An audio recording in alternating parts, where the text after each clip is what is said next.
إن الحمد لله نحمده ونستعينه ونستغفره ونعوذ بالله من شرور أنفسنا ومن سيئات أعمالنا من يهده الله فلا مضل له ومن يضلله فلا هادي له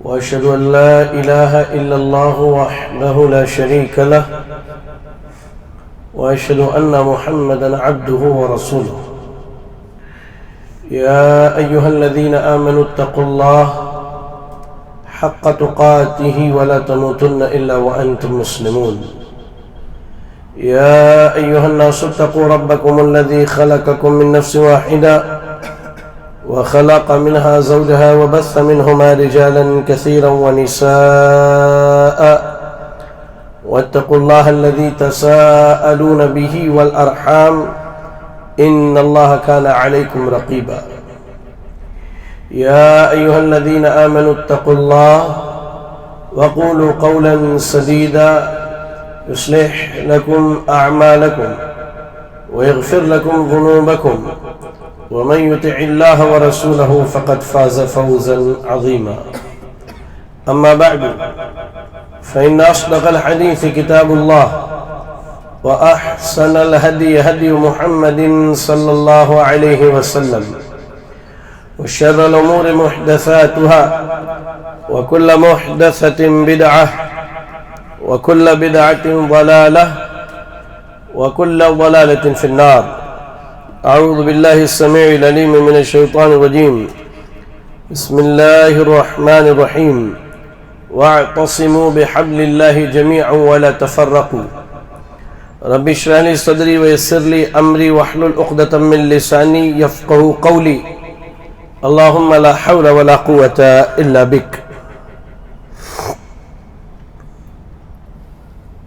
قابل قدر بزرگ حضرات، نوجوان ساتھیوں، عزیز بچوں اور پردہ نشین خواتین اسلام،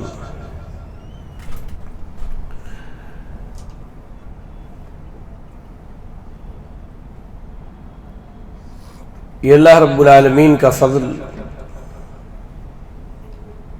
اور اس کا احسان عظیم ہے کہ اس نے ہمیں اور آپ کو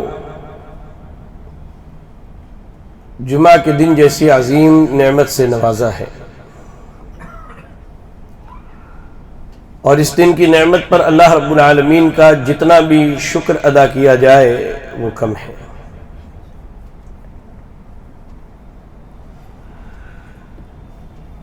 درود و سلام اللہ رب العالمین کے بھیجے ہوئے تمام نبیوں اور رسولوں پر، بالخصوص امام الانبیاء اور رحمت للعالمین جناب محمد رسول اللہ صلی اللہ علیہ وسلم۔ اللہم صلی علی محمد وعلی آل محمد کما صلیت علی ابراہیم وعلی آل ابراہیم انکا حمید مجید۔ اللہم بارک علی محمد وعلی آل محمد کما بارکت علی ابراہیم وعلی آل ابراہیم انکا حمید مجید۔ حاضرین گرامی، آج کے خطبہ جمعہ میں جس موضوع پر مجھ طالب علم کو آپ کے سامنے کچھ باتیں رکھنی ہیں، وقت کی مناسبت سے انتہائی اہم موضوع ہے۔ موضوع ہے اتحاد و اتفاق کے بنیادی اصول۔ آج آپ دیکھیے،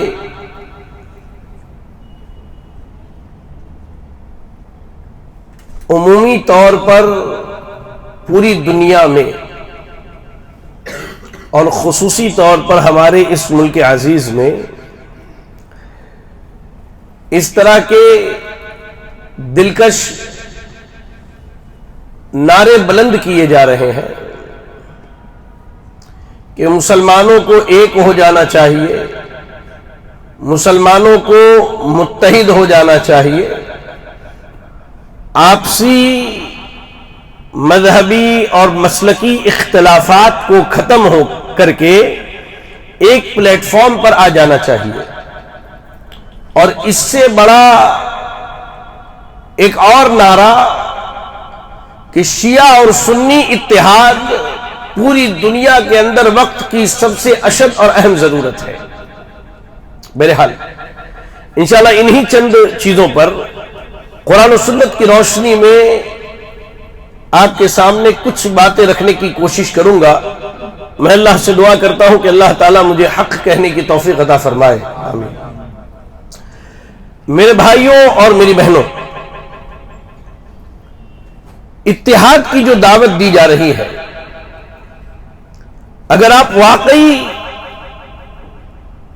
حالات، معاملات اور قرآن و حدیث پر گہری نظر رکھتے ہیں تو آپ کو یہ بات معلوم ہونی چاہیے کہ اتحاد کی دو صورتیں ہمارے سامنے نظر آتی ہیں۔ ایک صورت وہ جسے ہم عوامی اتحاد کہتے ہیں، عوامی اتحاد۔ یہ عوامی اتحاد کیا ہے؟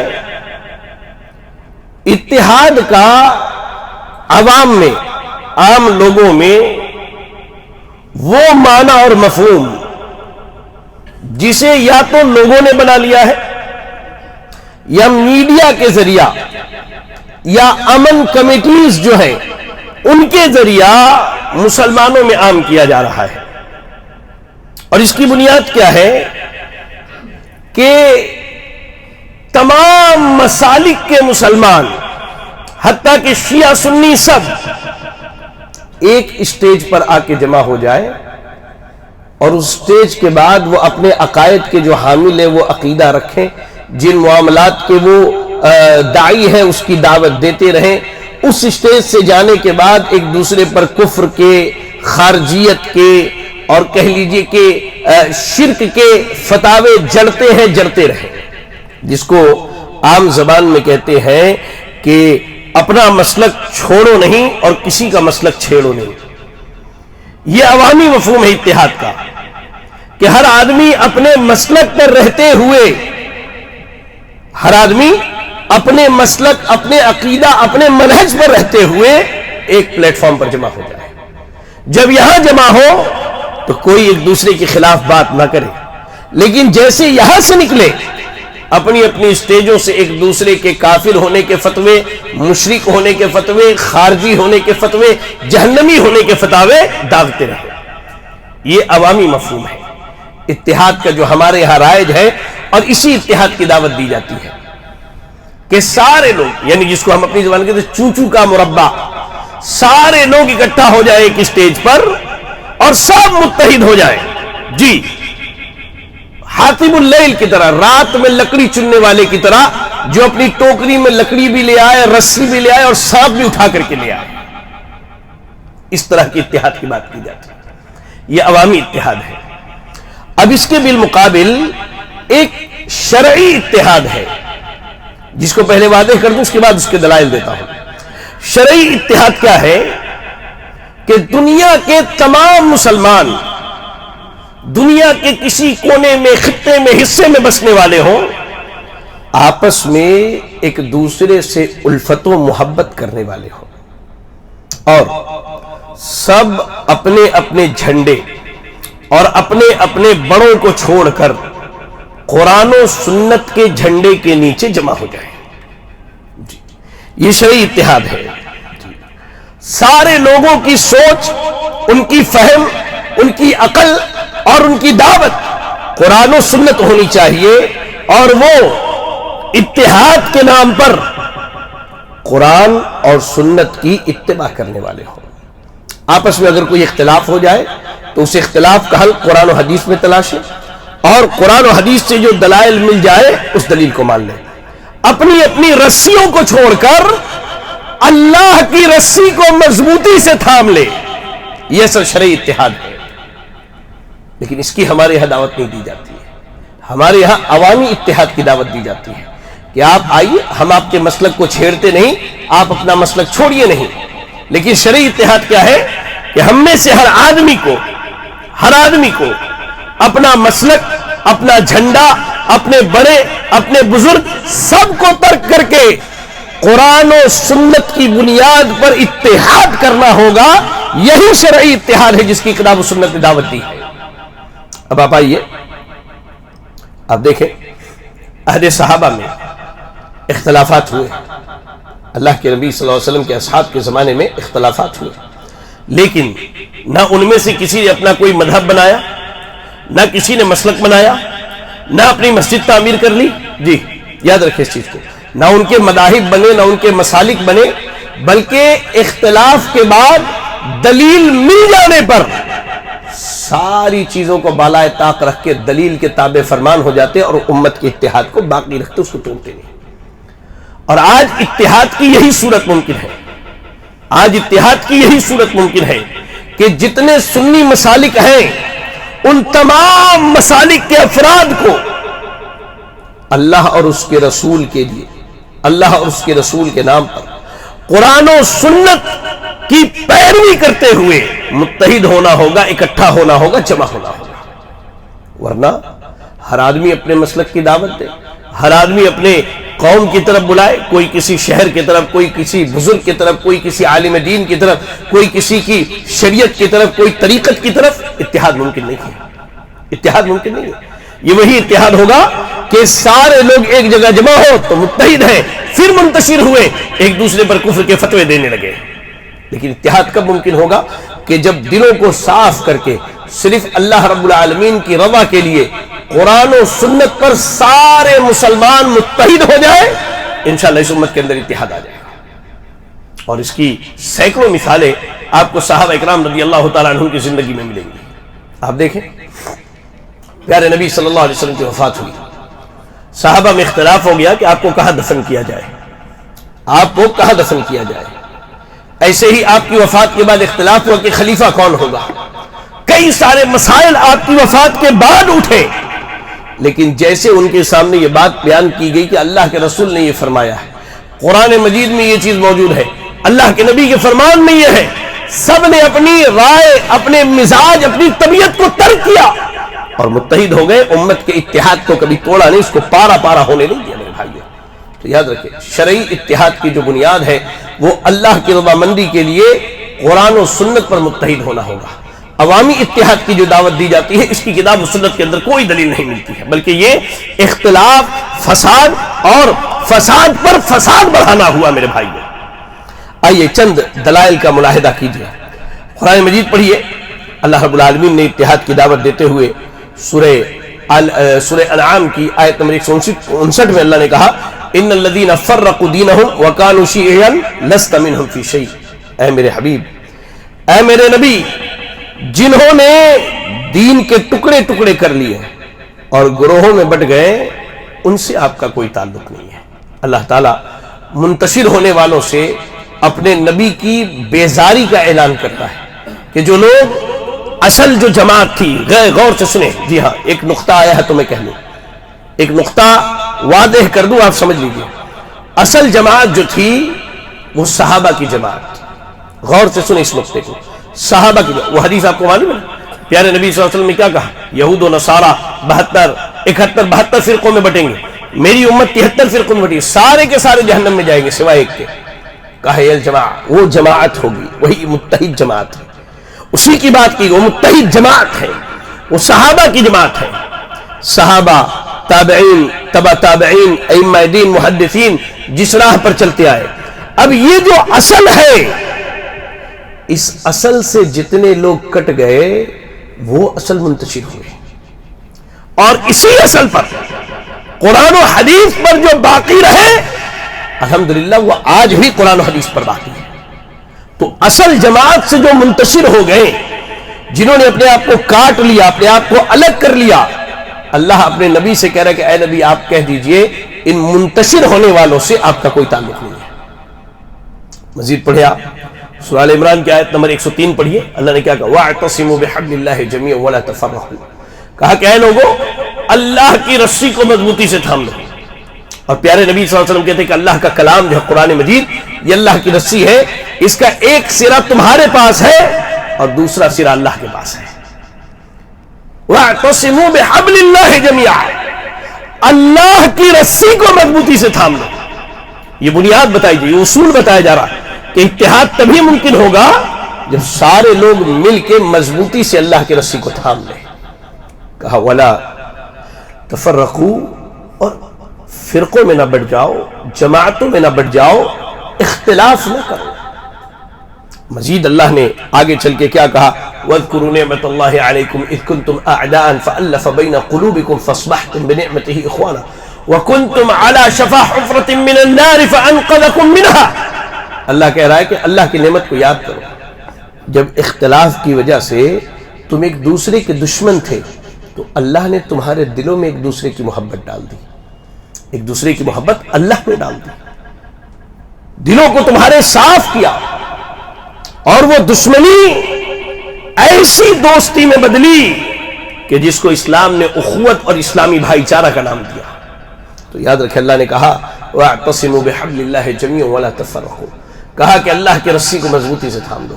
تو حالات اور وقت کا تقاضا یہ ہے کہ دنیا میں موجود ہر عالم دین، دنیا میں موجود ہر عالم دین چاہے وہ کسی مسلک کا ہو، اور دنیا میں موجود ہر عام آدمی اگر وہ چاہتا ہے کہ واقعی امت متحد ہو جائے تو اپنی اپنی رسیوں کو چھوڑ کر اللہ کی رسی کو مضبوطی سے تھامنا ہوگا، اور قرآن و حدیث پر ویسے ہی عمل کرنا ہوگا جیسے صحابہ اکرام رضی اللہ تعالی عنہم نے عمل کر کے دکھایا ہے۔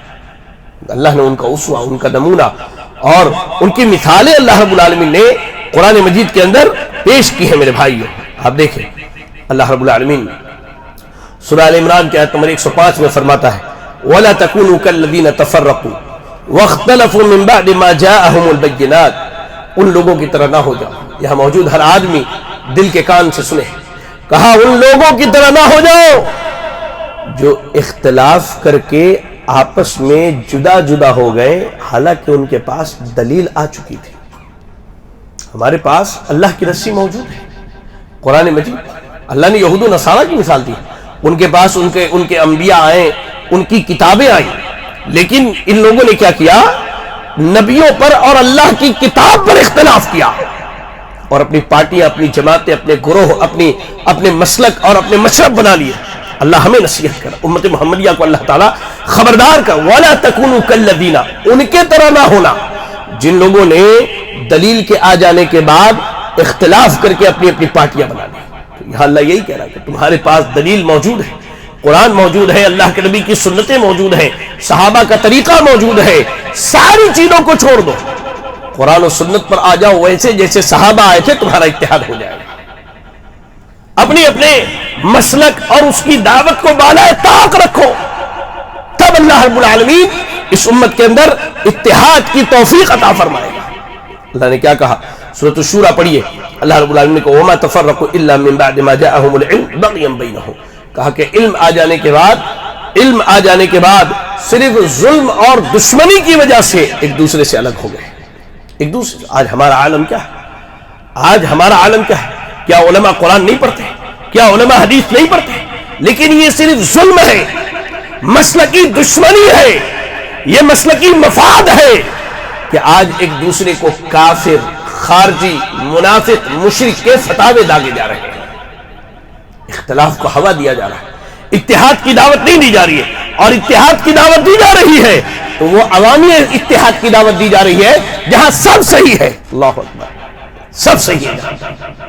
اور آگے آئیے چند ایک حدیثیں پیش کروں آپ کے سامنے کہ اللہ کے رسول صلی اللہ علیہ وسلم اختلاف سے لوگوں کو کتنا ڈراتے تھے، کتنا ڈراتے۔ سیدنا عبداللہ بن مسعود رضی اللہ تعالیٰ عنہ بیان کرتے ہیں کہ ایک آدمی نے قرآن کی کوئی آیت پڑھی، سیدنا عبداللہ بن مسعود نے وہ آیت سنی۔ قرآن آپ کو معلوم ہونا چاہیے کہ 7 حروف پر نازل ہوا ہے، 7 الگ الگ طریقوں پر۔ تو اس نے کوئی اور طریقہ پڑھا تو عبداللہ بن مسعود کہتے کہ میں نے یہ آیت فلاں طریقے پر سنی ہے۔ اب دونوں آدمی میں بحث ہو گئی۔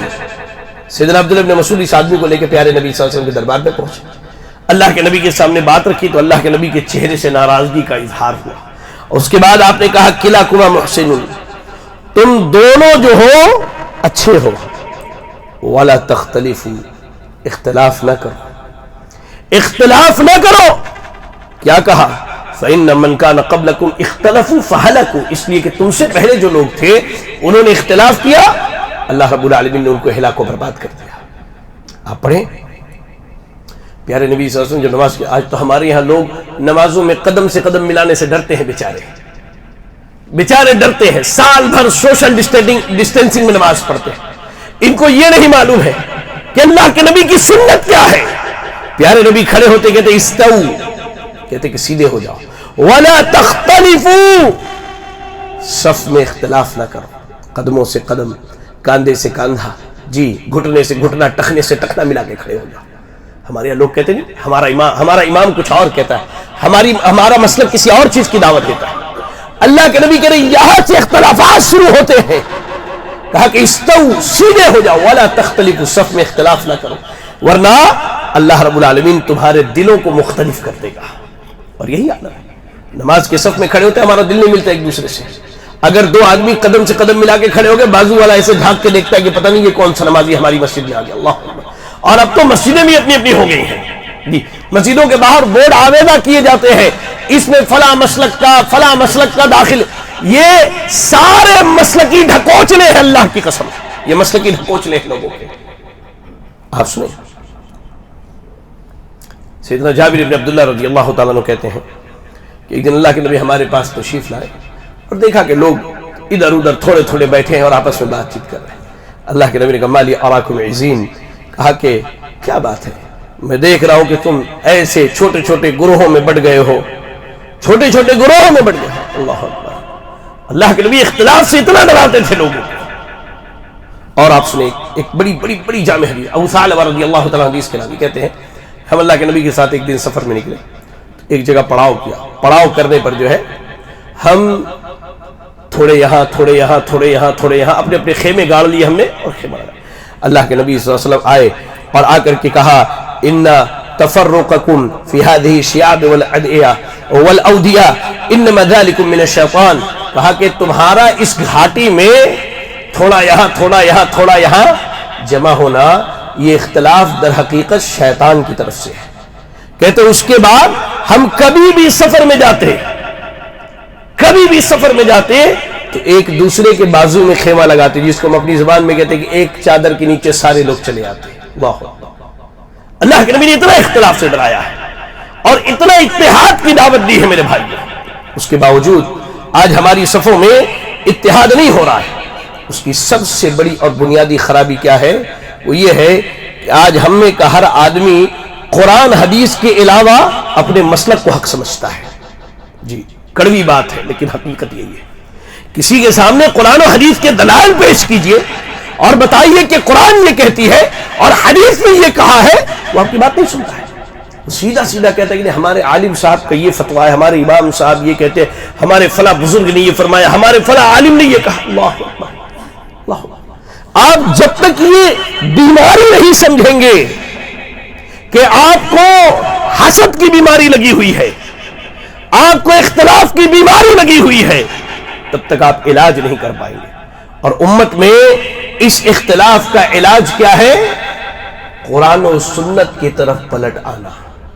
جب قرآن اور حدیث کی طرف پلٹ کے آئیں گے تو ہی ہمارے درمیان اتحاد ممکن ہے۔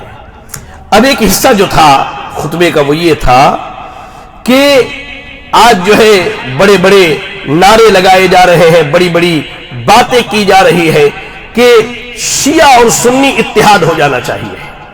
اس سے پہلے جب میں نے ایران اور اسرائیل کی جنگ کے بارے میں اسی منبر سے کہا تھا تو لوگوں نے دل کھول کے گالیاں دی۔ الحمدللہ وہ اللہ کے لیے ساری چیزیں برداشت، مجھے اس کی پرواہ نہیں ہے، الحمدللہ مجھے اس کی پرواہ نہیں ہے۔ لیکن جو اتحاد کی بات کی جا رہی ہے یہ سنی مسالک کے درمیان اتحاد کی بات کی جائے، جو میں نے باتیں کہی ہیں، شیعوں سے اتحاد کا کوئی سوال ہی پیدا نہیں ہوتا ہے، روافض سے اتحاد کا کوئی سوال ہی پیدا نہیں ہوتا ہے۔ کیسے اتحاد ممکن ہے؟ آپ اتحاد کیجئے گا اللہ کی رضا کے لیے، اللہ کی رضا کے لیے قرآن پر، آپ اتحاد کیجئے گا اللہ کی رضا کے لیے پیارے نبی صلی اللہ علیہ وسلم کی سنتوں پر، آپ اتحاد کیجئے گا اللہ کی رضا کے لیے صحابہ کے منہج اور طریقے پر۔ صرف 3 باتیں آپ کو بتاتا ہوں، سنیے۔ آج پوری کتاب اٹھا کر کے لے کے آیا ہوں، کیا کہ ہم لوگ دلیل بیچارے دلیل سنتے بوکھلا جاتے ہیں. سنیے میں آپ کو بتاتا ہوں. ہم جس رب کو جس کو اللہ مانتے ہیں یہ روافض اور شیعہ اسے اللہ نہیں مانتے. اس اللہ کو اللہ نہیں مانتے. کیسے اتحاد کریں گے آپ؟ آج دیکھیے اتحاد کے نام پر نہ جانے کتنے علماء جو علماء سو کی صف میں جا چکے ہیں وہ حکمرانوں کی تکفیر کر رہے ہیں, انہیں خارجی کہہ رہے ہیں, اور جماعت غیر اسلامی کے جو ذمہ داران ہیں وہ تو باضابطہ اعلان کر رہے ہیں کہ موجودہ حالت میں شیعہ سنی اتحاد کی بات کی جائے اس کے خلاف بات کرنے والا کافر ہے, منافق ہے, مشرک ہے, خارجی. آپ کیسے؟ میں حیران ہوتا ہوں کہ انسان کے اندر ایک غیرت نام کی کوئی چیز ہوتی ہے, کیا وہ غیرت بھی مر چکی ہے؟ میں اپنی بات نہیں کہہ رہا ہوں, سنیے. ان کے جو اس سے پہلے کے رہبر اعظم تھے خمینی, وہ اپنی کتاب کشف الاسرار کے صفحہ نمبر 107 پر لکھتے ہیں. کیا لکھتے ہیں؟ میں اس رب کو نہیں مانتا جس نے عثمان اور معاویہ جیسے بدقباش کو خلیفہ بنا دیا. سنیں ابھی آپ لاہور ابھی نہ بھیجیں, سنیں بھی اور سنیں اور سناتا ہوں آپ کو. یہی بات جمیل عاملی لبنانی ملعون اپنی کتاب خیانت عائشہ بین الاستحالۃ والواقع, اور یہی بات نعمت اللہ جزائری ملعون نے اپنی کتاب الانوار النعمانیہ میں کہ جلد نمبر 2 اور صفحہ 278 پر اس کی اصل عبارت سنیے کیا کہتا ہے. کہتا ہے انا لا نجتمع معهم اي مع اهل السنه على اله ولا على نبي ولا على امام وذلك انهم يقولون.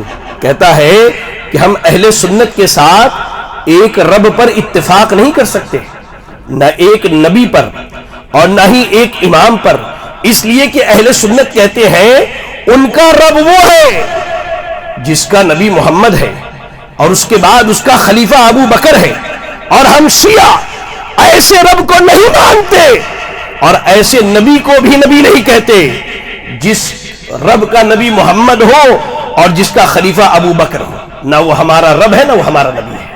ٹھیک, یہ بغیرتی کی حد ہوتی ہے اللہ کی قسم. ایک زانیہ اور بدکار عورت بھی کہیں نہ کہیں شرمندہ ہوتی ہے اپنی زنا پر, اپنی بدکاری پر. لیکن ان علماء سو کو کیا ہوا ہے جو روافض سے اتحاد کی بات کرتے ہیں, وہ روافض جو نہ آپ کے رب کو مانتے ہیں, نہ آپ کے نبی کو مانتے ہیں, جو نہ ابو بکر کو مانتے ہیں, جو نہ عمر کو مانتے ہیں, جو نہ عثمان کو مانتے ہیں, جو نہ صحابہ کو مانتے ہیں. میں ہوائی باتیں نہیں کر رہا ہوں, آپ کو دلائل دے رہا ہوں, ان کے کتابوں کے حوالے دے رہا ہوں. قرآن پر آپ اتحاد کریں گے؟ سنیے قرآن کے بارے میں کیا کہتے ہیں.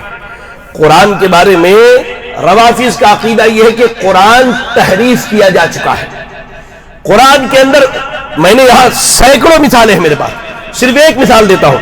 قرآن کی ایک آیت سورہ آل عمران کی آیت نمبر 33 اللہ نے کہا ان اللہ اصطفى آدم ونوحا وآل ابراہیم وآل عمران علی العالمین, کہ اللہ نے تمام جہانوں میں آدم, نوح, ابراہیم کے خاندان اور عمران کے خاندان کو چن لیا. اس آیت کے بارے میں شیعوں کا عالم اپنی کتاب حیات القلوب کے اندر جلد نمبر 3 اور باب نمبر 2 کے صفحہ نمبر 123 میں لکھتا ہے کہ اس آیت میں ایک لفظ تھا آل محمد, جس کو لوگوں نے نکال دیا ہے. کہ اللہ نے نوح, آدم, نوح, ابراہیم اور آل محمد کا لفظ تھا جس کو لوگوں نے بعد میں نکال دیا. اللہ, یہ قرآن کے تحریف کے قائل ہے. آپ ان سے قرآن پر اتحاد کریں گے؟ آپ ان سے قرآن پر اتحاد کریں گے؟ اور بے شمار دلیلیں ہیں. آئیے نا میں آپ کو اور سناتا ہوں, سنتے جائیے, شرماتے جائیے. آپ سنتے جائیے اور شرماتے جائیے. کفر کا نقل کرنا اصلاح کے لیے کفر نہیں ہے, بڑا کفریہ جملہ ہے. ان کا عالم موسوی اپنی کتاب کشف الاسرار کے صفحہ نمبر 24 پر لکھتا ہے کہ اللہ کے رسول کے شرمگاہ کو جہنم میں جلایا جائے گا, کیونکہ انہوں نے عائشہ اور حفصہ جیسی مشرکہ عورتوں سے اللہ کے نبی نے ان کے ساتھ رات گزاری ہے. یہ شیعوں کی کتاب کا ہے. آپ ان سے نبی پر اتحاد کی بات کرتے ہیں, نبی پر اتحاد کریں گے؟ یہ آپ کے نبی کے بارے میں عقیدہ رکھتا ہے بدبخت. یہ روافض یہ عقیدہ رکھتے ہیں کہ اللہ کے نبی کی شرمگاہ کو آگ میں جلایا جائے گا. کیوں؟ کیونکہ انہوں نے عائشہ اور حفصہ جیسی مشرکہ عورتوں سے ہم بستری کی ہے. معاذ اللہ کی پناہ ایسی باتوں سے. اور سنیے, اللہ کے نبی پر یہ بدبخت تہمت لگاتے ہیں, کہتے ہیں کہ اللہ کے نبی نے نکاح متع کیا ہے. نکاح متع کیا ہے؟ وقتی طور پر کسی کو کچھ پیسے دے کر اسے کرائے پر لینا اور اس سے بدکاری کرنا. اور یہ حج تمتع کے بعد میں تمتع کا معنی انہوں نے متع سے کیا ہے. نعوذ باللہ من ذلک, اللہ کے نبی نے متع کیا ہے. بے شمار دلیل ان کی رسالت میں دیکھیے, اللہ کے نبی صلی اللہ علیہ وسلم کے رسالت میں یہ شرک کرتے ہیں. یہ اپنے اماموں کو تمام نبیوں سے اعلیٰ اور اوپر مانتے ہیں. اس کی دلیلیں موجود ہیں ہمارے پاس. اللہ کے رسول, اللہ اکبر, وہ بات میں بیان نہیں کر سکتا, بڑی غلیظ قسم کی بات اس بدبخت نے بیان کی ہے. اللہ کے نبی کے آل و اولاد پر انہوں نے زبان درازیاں کی ہے. یہ کہتے ہیں کہ اللہ کے نبی کی بیٹیوں میں صرف ایک بیٹی ہے سیدہ فاطمہ. رقیہ, ام کلثوم اور زینب, کہا کہ ان کے باپ کا پتہ نہیں آج تک چلا. آپ پڑھیں نا, ان کی کتاب اٹھائیں, شیعہ رافضی غلام حسین نجفی کی بدنام زمانہ کتاب ہے. قول مقبول کے صفحہ نمبر 479 میں لکھتا ہے کہ سیدہ رقیہ, سیدہ ام کلثوم, جو کہ حضرت عثمان کے نکاح میں ایک کے بعد دیگرے آئی تھی, وہ نبی کی بیٹیاں نہیں ہیں. جس طرح ابو ہریرہ کے باپ کا فیصلہ نہ ہو سکا اور شیخ عبد القادر جیلانی کے والد کا پتہ نہ چل سکا آج تک, اسی طرح عثمان کی دونوں بیویوں کے باپ کا پتہ نہیں چلا آج تک. یہ اپنی کتاب میں لکھتا ہے, بتاتا ہے. یہ اللہ کے نبی کی ایک ہی بیٹی کو مانتے ہیں, جبکہ اللہ کیا کہہ رہا ہے, قل یا ایھا النبی قل لازواجک و بناتک, اے نبی اپنی بیویوں سے, اپنی بیٹیوں سے. اللہ کہہ رہا ہے نبی کی بیٹیاں, اور یہ کہتے نہیں نبی کی ایک ہی بیٹی ہے. اللہ اپنے نا آپ خلفائے راشدین کے بارے میں ان کے عقائد سنیے. سیدنا خلفاء کے بارے میں ان کا عالم ہے خیرات احمد, اپنی کتاب نور ایمان میں لکھتا ہے کہ خلفاء خاطی تھے, غلطی کرنے والے اور غیر معصوم تھے. ان پر شیطان تسلط کرتا تھا, ان پر شیطان حکومت کرتا تھا خلفاء کے اوپر. اللہ اکبر. حیات القلوب کے جلدوں میں ملا باقر مجلسی لکھتا ہے کہ اگر سب صحابہ ابو بکر کی بیعت کر لیتے تو اللہ تعالیٰ سارے زمین والوں کو ہلاک کر دیتا. آپ کو کیا سناؤں میں. اللہ اکبر. کہتا ہے کہ ان کا عالم خیرات احمد لکھتا ہے نور ایمان اپنی کتاب کے اندر کہ فرعون اور حامان کے دل سے مراد عمر ابن خطاب ہے. کیا کیا میں سناؤں. آپ ان سے اتحاد کی بات کرتے ہیں اور عرب حکمراں کی تکفیر کرتے ہیں, کہتے فلانا خارجی ہے, فلانا کافر ہے. آپ ان سے نہ ہی آپ کے اللہ کو مانے, نہ ہی آپ کے نبی کو نبی تسلیم کرے, نہ یہ خلفائے ثلاثہ کو خلفائے ثلاثہ مانے, نہ یہ نبی کی بیویوں کی عزت و احترام کرے. اللہ کی قسم آپ اتحاد کر لیں, آپ اتحاد کر لیں. اور ہم اللہ سے دعا کرتے ہیں اللہ کی قسم کہ اللہ تعالیٰ قیامت کے دن آپ کو انہی روافض کے ساتھ اٹھائے. اور ہم اللہ سے دعا کرتے ہیں کہ اللہ تعالیٰ ہم سنیوں کو قیامت کے دن جو ہے کس کے ساتھ اٹھائے, صحابہ اکرام رضی اللہ تعالیٰ عنہم کے ساتھ اٹھائے. میرے بھائیوں, اتحاد اس امت کے اندر ممکن ہے, لیکن کب؟ جب یہ اتحاد کتاب و سنت کی روشنی میں اللہ کی رضا کے لیے قرآن اور حدیث پر کی جائے, صحابہ کے فہم اور منہج پر کی جائے. اپنی اپنی رسیوں کو چھوڑنا ہوگا, اپنے اپنے جھنڈوں کو ترک کرنا ہوگا, اللہ کی رسی کو مضبوطی سے تھامنا ہوگا اور قرآن و حدیث کے جھنڈے کے نیچے جمع ہونا ہوگا, تبھی اتحاد ممکن ہے. ورنہ لوگ چیختے رہیں, چلاتے رہیں, اتحاد سنیوں کے درمیان ممکن نہیں ہے. اللہ سے دعا ہے کہ اللہ رب العالمین ہمیں اور آپ کو کتاب و سنت کی تعلیمات پر عمل کرنے کی توفیق عطا فرمائے. اللہ تعالی ہمیں اور آپ کو جب تک دنیا میں زندہ رکھے دین اسلام پر زندہ رکھے اور خاتمہ ایمان اسلام کی حالت میں ہو. آمین. واخر دعوانا ان الحمد للہ رب العالمین. جزاک اللہ.